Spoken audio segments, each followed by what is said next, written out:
Fala meu povo, tudo bem? Eu sou o professor Renato Amigo, seu professor de Química. É com muito prazer que eu te convido hoje para assistir a segunda aula do nosso primeiro bloco de aulas, o bloco das aulas de Química Geral e Inorgânica. Se você quiser maiores informações sobre todo o nosso projeto, acesse o site www.quimicadoamigo.com.br e lá você obtém maiores informações sobre os 3 blocos de aula: Química Geral e Inorgânica, Físico-Química, o bloco da Química Orgânica, o bloco das dicas do amigo, os links interessantes, orientações de estudo e muitas listas de exercícios que estão organizados por bloco, por grupo de aula. Você faz o download gratuitamente, resolve aí no conforto do celular e na sequência a gente posta aí videoaulas com as resoluções comentadas, uma vez que você tem também o gabarito no nosso site. Enfim, a ideia é que você possa aprender química de um jeito diferente. Essa é mais uma aula que está sendo regravada. Você tem essa aula original lá no nosso bloco das aulas mais antigas e agora a gente está regravando aí com áudio, com vídeo um pouco melhor, para que você possa ter aí um curso de qualidade, beleza? Então seja muito bem-vindo, muito bem-vinda para a aula que a gente vai discutir, ou seja, a gente vai apresentar para vocês as propriedades da matéria. Lá na aula passada a gente viu que a química estuda a matéria. Matéria é tudo aquilo que tem massa e ocupa lugar no espaço. A química vai olhar para essa matéria tentando descobrir qual é a constituição dela, quais são as propriedades e como eu consigo transformar essa matéria. Propriedades é um dos tópicos importantes, então a gente começa por ele, trabalhando as propriedades dos materiais. Pessoal, eu tenho 2 grandes grupos de propriedades. O primeiro grupo a gente chama de propriedades gerais. O que é uma coisa geral? É uma coisa comum a todos os nossos objetos. Então toda matéria, quando você vai analisar, ela tem algumas características em comum, algumas propriedades que toda matéria vai ter. Quais são essas propriedades gerais? Essas propriedades gerais são massa e volume, e é justamente o que caracteriza a matéria. Matéria é tudo aquilo que tem massa e ocupa lugar no espaço, ou seja, tudo aquilo que tem massa e volume. Uma coisa que é muito importante você saber, principalmente numa questão de vestibular, que vai te cobrar dentro de alguns, né, isso é mais questão aí de segunda fase, questão dissertativa, onde dentre vários itens, algum item está lá sobre identificação dos materiais. Pessoal, as propriedades gerais não servem para identificar um material. Olha lá, propriedades gerais não servem para identificar uma substância. Por quê? Porque se ela é geral, todo material pode apresentar aquela propriedade. Exemplo, massa. Supor que eu pego um objeto que tem massa 10 gramas. Essa informação não é suficiente para eu poder caracterizar esse material, nem para chegar perto de uma caracterização. Então a gente diz que massa, qualquer objeto pode ter 10 gramas.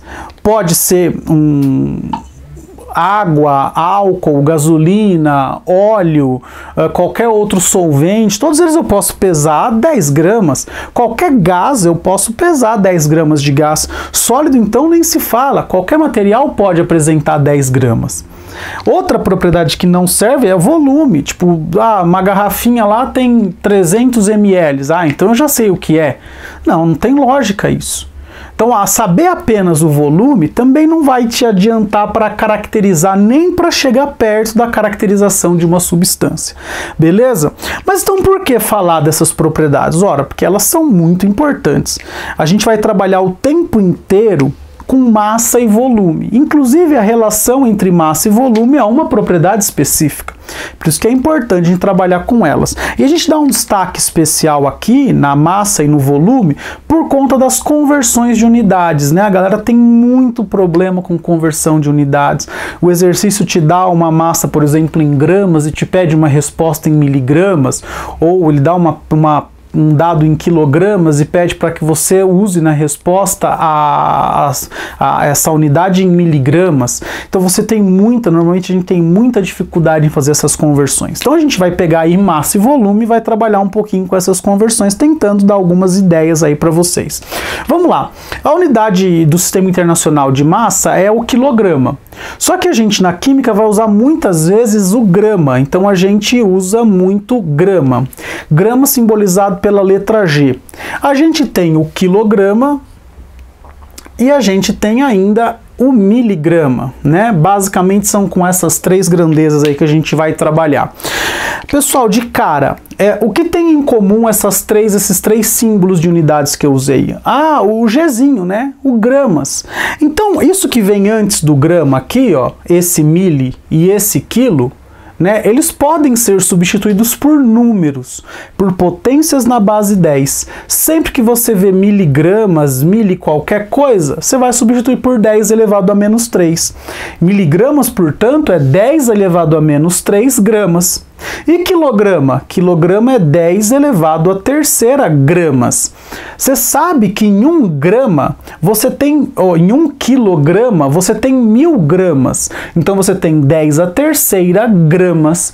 Tudo bem? Então isso já é uma coisa assim, se você não tá muito confortável em fazer a conversão da unidade, sempre que você vê lá 1 miligramas, por exemplo, 10 miligramas. O que significa 10 miligramas? 10 vezes 10 a menos 3 gramas. Essa é uma possibilidade de resposta aí. Como fazer essa conversão? Você já tem um fator, né? O fator que relaciona grama, miligramas e quilogramas é 1000. Agora você tem que pensar, pô, mas eu multiplico ou divido por 1000? A dica que eu tenho para dar é sempre pensa no tamanho. Por exemplo, dentro de 1 grama, cabem muitos ou poucos miligramas? Pô, dentro de 1 grama, cabem muitos miligramas. Ora, então é muito fácil. Para você sair de grama e chegar em miligramas, dentro do grama não cabe muito desse aqui? Então você vai sempre multiplicar. Olha lá, multiplica por quanto? Por 1000, que vai ser o nosso fator de conversão aqui. Então, 1 grama, 1000 miligramas, 2 gramas, 2000 miligramas, 3 gramas, 3000 miligramas e assim sucessivamente. Mesma coisa, pode pensar aqui, ó. Dentro de 1 quilograma, cabem muitos ou poucos gramas? Cabem muitas gramas, né? Então, a gente vai também fazer essa conversão aqui, ó, por multiplicação. Então, você vai aumentar o número. Por exemplo, 1 quilograma tem 1000 gramas. 1 grama tem 1000 miligramas. E no caminho contrário, ora, no caminho contrário, é só você inverter a operação matemática, não é verdade? Ó, dentro de 1 miligrama, tem muitos gramas ou poucos gramas? Poucos. Ora, se tem poucos, então a gente vai usar a operação matemática da divisão. A gente vai dividir por 1000. Dentro de 1 grama, tem muitos ou poucos quilogramas? Pô, tem poucos, né? Menos de 1, muito menos de 1. Quantas vezes menos de 1? 1000 vezes. Então você vai dividir aí por 1000, beleza? Então essa é a relação que você tem aí para fazer as conversões de massa. Na nossa lista de exercícios, você tem lá o primeiro exercício, uma série de conversões aí, pode parecer meio maçante, muito facinho, professor, isso aqui é ridículo, mas aí cai numa prova de segunda fase lá uma conversão de unidade, você esquece. Então lembra sempre dessa dica. Em 1 grama cabem muitos miligramas? Sim, então multiplica. Em 1 grama cabem muitos quilogramas? Não, então divide. Qual o fator? O fator que dá o próprio prefixo aqui vai nos indicar. Mili 10 a menos 3, quilo 10 a terceira, beleza? Para volume, galera, para volume a gente tem várias formas de apresentação. Basicamente, Sistema Internacional de Unidades, metro cúbico. No nosso dia a dia, mililitros e litros. Só que ml e litros às vezes não vai aparecer dessa forma, vai aparecer de um outro jeito. Volume geralmente aparece assim, ó. Eu vou colocar aqui, ó, as unidades: centímetro cúbico, decímetro cúbico e metro cúbico. Essas são as três mais comuns de aparecer pra gente. E há uma relação. Centímetro cúbico é a mesma coisa. Pessoal, vou repetir, é a mesma coisa, é igualzinho o ml. Olha lá, ó, ml é 1 centímetro cúbico. E o que é 1 centímetro cúbico? Gente, 1 centímetro cúbico é 1 cubo de 1 centímetro. Então você pega aqui, ó, 1 centímetro por 1 por 1, ó, aí você monta um cubinho aqui, ó. Ó lá, ó o meu cubinho aqui. Tá, montei um cubinho, um dado. Um dado, normalmente um dado comum, é de 1 centímetro de lado. Dentro deste cubo aqui, qual é a quantidade de líquido que cabe? Cabe 1 ml. seja, dentro de um cubo de 1 centímetro de lado, ou seja, 1 centímetro cúbico, cabe 1 ml, é a mesma coisa. E 1 decímetro cúbico, então você vai imaginar agora um cubo com 10 centímetros de lado. E aí você tem 10 vezes 10 vezes 10, né? Que são a multiplicação aí do base vezes altura vezes profundidade. 10 vezes 10 vezes 10 dá 1000. Quanto que é 1000 ml? Perfeito, ó, é 1 litro. Então, decímetro cúbico e litro também guardam uma relação. Beleza? Feita essa observação, a gente pode fazer a mesma coisa aqui, ó, miligramas, 10 a menos 3, mililitros, 10 elevado a menos 3 litros. Tudo bem?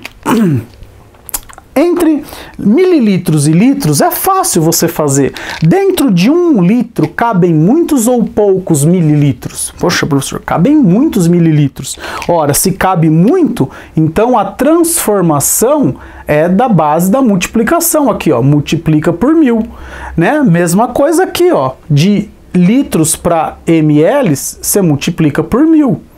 E para eu voltar o meu caminho inverso aqui do centímetro para o decímetro ou do ml para o litros, dentro de 1 ml cabem muitos litros? Não, cabe pouco, professor. Então tá, então vamos dividir. Divide por 1000 e aqui a gente também divide por 1000. Agora vem o grande detalhe. Pega a tua conta de água aí na tua casa. Dá uma olhada qual é a unidade que apresenta lá do seu consumo de água. É sempre em metros cúbicos, tá? Nunca vai aparecer o consumo em litros. O consumo se dá em metros cúbicos. Vamos pensar. Dentro de 1 metro, né, você tem 100 centímetros. Tudo bem? Só que 1 decímetro não são 10 centímetros. Então vamos lá, 100 dividido por 10 dá 10. Então 1 metro tem 10 decímetros. 10 vezes 10 vezes 10 dá 1000. Então a gente tem a conversão aqui, ó, de metro cúbico para decímetro cúbico, também na ordem de grandeza 1000. E a volta aqui também é a mesma coisa, ó, você divide por 1000. Pessoal, 1 metro cúbico equivale exatamente a 1000 litros. Então, se o teu consumo de água aí foi de 7 metros cúbicos, é sinal que ao longo de um mês você e sua família consumiram 7.000 litros de água. Tudo bem? Então, se eu quero passar de metro cúbico para litro, eu vou multiplicar por 1000, porque olha só, metro cúbico para decímetro cúbico, que é a mesma coisa que litro, multiplicar por 1000. Então pensa sempre no tamanho da unidade, né? Verifica se ela cabe muito ou pouco dentro da outra unidade que você quer converter, e aí fica tudo muito fácil, todas muito fáceis as conversões, beleza? Propriedades específicas. Pessoal, propriedades específicas existem várias. A gente destaca, né, aqui no nosso curso, a gente destaca as principais, as mais cobradas. A gente tem aqui as propriedades organolépticas. Pessoal, o que são as propriedades organolépticas? São aquelas propriedades que impressionam os nossos sentidos. E quais são os nossos sentidos, né? Então vamos lá, a gente tem aí, ó, a visão, a gente tem a audição, a gente tem o olfato, a gente tem o tato, a gente tem o paladar e ainda tem as mulheres que tem aí o sexto sentido, a premonição, mas a gente não vai escrever ele aqui, tá? Mas é importante esse sexto sentido também. Pessoal, desses 5 sentidos, né, tem 2 que você pode usar dentro do laboratório tranquilamente, sem moderação nenhuma, que é a visão e a audição. Quem pensa que a audição não faz diferença nenhuma em laboratório, é porque nunca precisou testar óleo. Por exemplo, se eu tenho óleo e ele pode estar contaminado com gotículas de água, que você nem consegue perceber, você pega esse óleo e esquenta. Evidente que a temperatura de ebulição da água é diferente do óleo, então você vai começar a ouvir alguns estalos. Esse estalo indica que naquele óleo tem a presença de água. Você manda ele voltar para a linha de produção e ficar lá esquentando um pouco mais no reator até que toda essa água vá embora. Então é um teste bastante simples e que a gente usa a audição. Agora, dentro de um laboratório, a gente nunca vai usar o olfato, porque a gente não sabe que tipo de espécie química, ou seja, que material material que a gente está inalando, né? Esse material pode ser um material letal ou pode causar algum dano. A gente não vai usar o tato, porque você não sabe se você tem alergia ao material, isso pode causar alguma lesão de pele em você. E a gente não vai usar, em hipótese nenhuma, o paladar. Apesar de que quando a gente for definir ácido lá nas aulas de Química Inorgânica, bem pra frente, lá no finalzinho do bloco 1, a gente fala que ácido tem sabor azedo. Mas não é pra você sair experimentando tudo quanto é ácido. É só para você saber que uma das características do ácido, pelo menos dos ácidos comestíveis, é ter o sabor azedo. Portanto, dentro de um laboratório, a gente nunca pode usar o olfato, o tato, nem o paladar. Tudo bem? Apesar que o olfato muita gente usa, mas usa quando ele conhece o material. Agora em casa, eu tenho dois frascos, né? E você sabe que sal e açúcar tem mais ou menos o mesmo aspecto, né? A visão, ela me indica que eles são muito parecidos. Então eu posso ir lá experimentar um pouquinho, né? Já que eu sei, eu tô na minha casa, eu sei que aquilo ali ou é sal ou é açúcar, evidentemente que você pode fazer essa experimentação, mas num laboratório jamais. Isso também é questão que é abordada em vestibular. Além das propriedades organolépticas, a gente tem uma propriedade muito importante, que é a propriedade da densidade.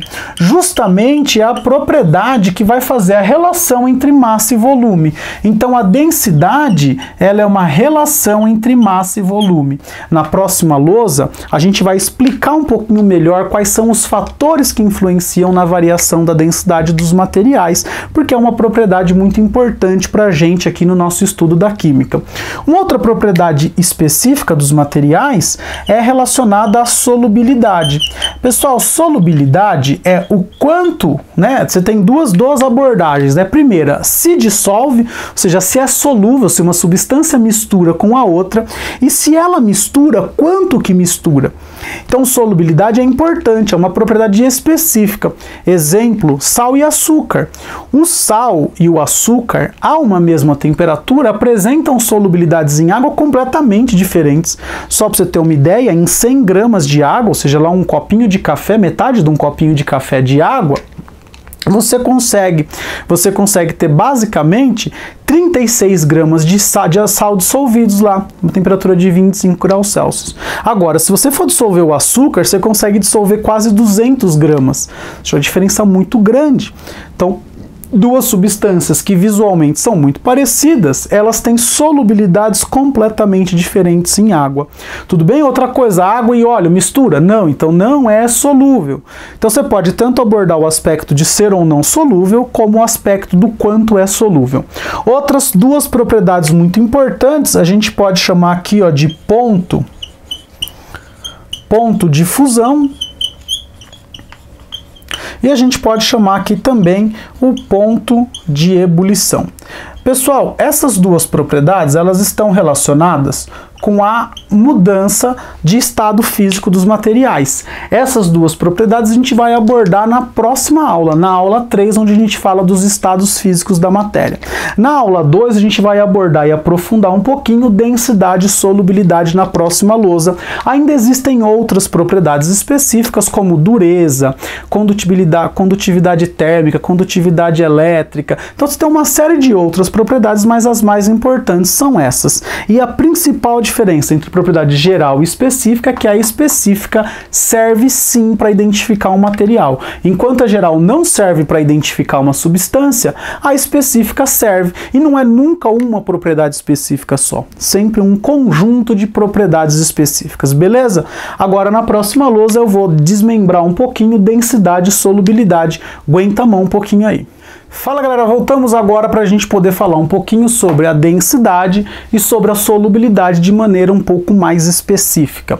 Pessoal, na densidade a gente tem algumas influências, alguns fatores que vão influenciar no valor da densidade. Densidade, para a gente sempre vai aparecer assim, uma relação entre massa e volume. Muito comum aparecer aquela brincadeira, né? Quem pesa mais, 1 kg de chumbo ou 1 kg de algodão? Pessoal, a massa de 1 kg de chumbo e a massa de 1 kg de algodão, ela é a mesma, ela é 1 kg. O que muda do algodão para o chumbo, que está sendo analisado nesse problema, nessa brincadeira, é o volume ocupado. Então, quando a gente tem materiais com a mesma massa, presta atenção, quanto maior for o volume, menor será a densidade. Por quê? Porque eu estou pegando um denominador, um numerador e dividindo por um denominador diferente. Pessoal, presta muita atenção nisso. Quanto maior o volume para uma mesma massa, menor a densidade. Se você pegar 1 kg de chumbo, você consegue pôr na tua mão. 1 kg de algodão vai ocupar um volume gigantesco. Então, o algodão tem uma densidade menor que a do chumbo. Porém, a massa de 1 kg de cada um, ela é a mesma. Tudo bem? Uma outra abordagem que geralmente os exercícios fazem, né? Então a gente continua aqui pensando em densidade, a relação entre massa e volume. Se eu falar para você que os volumes são iguais, pessoal, presta atenção, quanto maior for a massa, maior será a densidade. Então, para volumes iguais, então olha lá, ó, volumes iguais, maior massa, maior densidade. Massas iguais, maior volume, menor densidade. Então a gente pode dizer que se o exercício te fixa a massa, densidade e volume são inversamente proporcionais. Se o exercício te fixa o volume, densidade e massa são diretamente proporcionais. Então isso é bom ficar na tua cabeça para que você possa ter essa ideia. De repente o exercício está te dando uma dica da resposta quando ele diz que a massa ou o volume são fixos. Beleza? Tudo bem? O que não vai ser fixo? A densidade. Por quê? Porque a densidade depende da substância. Cada substância apresenta um valor de densidade. E pessoal, a densidade ela vai se manter, ou seja, ela vai ser constante desde que eu esteja falando no mesmo estado físico a uma mesma temperatura. É evidente que a mudança do estado físico ela se dá com o aumento ou com a diminuição da temperatura ou da pressão. Por isso é importante a gente falar que o estado físico e a temperatura também influenciam no valor da densidade. Ora, porque se você pensar no estado físico, em estados físicos diferentes, uma mesma massa de um material vai ocupar volumes diferentes. E é justamente esses volumes diferentes que fazem com que a densidade de uma mesma substância no estado sólido, líquido ou gasoso apresente valores diferentes. Isso é muito importante. Inclusive, é legal a gente fazer uma abordagem aqui falando um pouquinho sobre a água. A água é uma substância que estado sólido, ou seja, no estado sólido, ela apresenta uma densidade menor do que no estado líquido. O que você conclui então? Quando você congela a água, se a densidade é menor, é porque o volume é maior. É por isso se você encher uma garrafinha d'água e pôr no congelador, ela vai estourar. Por quê? Porque a água tem um comportamento anômalo das outras substâncias, em comparação com as outras substâncias. É uma substância que, quando no estado sólido, ocupa um volume maior. É uma das únicas substâncias que tem esse comportamento. Então é importante você também ter essa ideia, e isso pode ser abordado aí numa questãozinha de densidade, beleza? Um último aspecto da densidade, ela é muito usada para a separação de materiais. Exemplo aqui, eu tenho dois materiais sólidos com densidades de 0,90 e 1,14 gramas por centímetro cúbico ou gramas por ml. E eu disponho no meu laboratório de 3 líquidos aqui para fazer a separação dessa mistura. Qual dos 3 líquidos eu posso usar? Pessoal, aqui nesse caso a gente tem que usar o líquido B. Por que a gente usa o líquido B? Porque olha só, o líquido B tem uma densidade intermediária dos meus sólidos. Se eu colocar o líquido A, a densidade dele é 0,8. Os dois sólidos são mais densos que 0,8, a densidade maior, né? Então os dois vão afundar. Quando eu tenho alguma substância com densidade maior que a outra e elas não se misturam, a com densidade maior vai lá para o fundo. Eu também não posso usar o líquido C, porque o líquido C tem a densidade de 1,3. Os dois sólidos que eu quero separar são menos densos que o líquido C, então os dois vão ficar flutuando. Agora, se eu usar o líquido B que tem densidade 1, o que vai acontecer? O nosso sólido laranjinha aqui, ele tem a densidade densidade menor, não é? Então ele vai flutuar. E o nosso sólido verdinho aqui, ele tem a densidade maior, ele vai afundar. E aí a gente consegue fazer a separação, por exemplo, de dois plásticos que não se misturam na água, mas que eu consigo usar a água para poder fazer a separação dessa mistura, beleza? Sobre densidade é isso que eu tinha para falar. Agora a gente vai falar um pouquinho sobre solubilidade. Como já foi dito no início, a substância influencia na solubilidade. Evidente, cada substância, frente a um determinado solvente, ela vai apresentar uma certa solubilidade. De repente, o sal, frente à água, tem uma solubilidade de 36 gramas para cada 100 gramas de água. E o açúcar tem outra, aproximadamente 200 gramas em 100 gramas de água. Mas o que influencia além da substância que já foi discutida na aula anterior, na lousa anterior, desculpa? A temperatura. Pessoal, quando eu aqueço ou quando eu resfrio uma substância, eu aumento ou diminuo a solubilidade. Eu posso ter basicamente duas visões aqui. Se eu aumentar a temperatura, eu melhoro a solubilidade, tudo bem? Ó, aumentar a temperatura melhora a solubilidade, ou seja, aumentar a temperatura é bom. A gente diz que essa é uma dissolução, né? É uma dissolução endotérmica, porque aumentou a temperatura. Aumentar é colocar para dentro, então colocar temperatura dentro ficou melhor. Então a gente diz que quando a gente aumenta a temperatura e a gente aumenta a solubilidade, a gente vai dizer que este é uma dissolução endotérmica.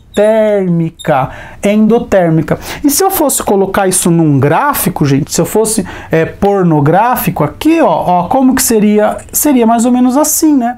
Ó, aumentou a temperatura, o que aconteceu com a solubilidade? Ela aumentou também. Olha só que interessante.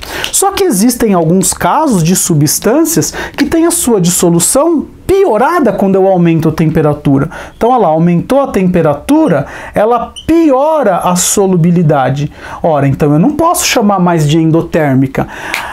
Na verdade, eu vou chamar ela do contrário do endotérmico. O contrário do endo é o exo. É o exotérmico, ou seja, para melhorar a solubilidade eu tenho que colocar a temperatura para fora. Exo é fora, êxodo rural, êxodo de qualquer coisa. Exo é para fora, é o prefixo para a gente representar coisa saindo. Então a gente vai chamar isso aqui de exotérmico, olha lá, exotérmica. Então é uma dissolução exotérmica, quando eu aumento a temperatura e a solubilidade piora. Ora, como que ficaria isso num gráfico? Vou fazer um gráfico aqui bem pequenininho, ó, temperatura e solubilidade. Ó, ela vai diminuir. Então, se aumentou a temperatura, a solubilidade caiu. Existem exemplos de substâncias químicas que, ao aumentar a temperatura, a solubilidade diminui. São poucos, são raros, mas existem. Um exemplo muito clássico de solubilidade, onde a gente aumenta a temperatura e a solubilidade diminui, é do gás num líquido.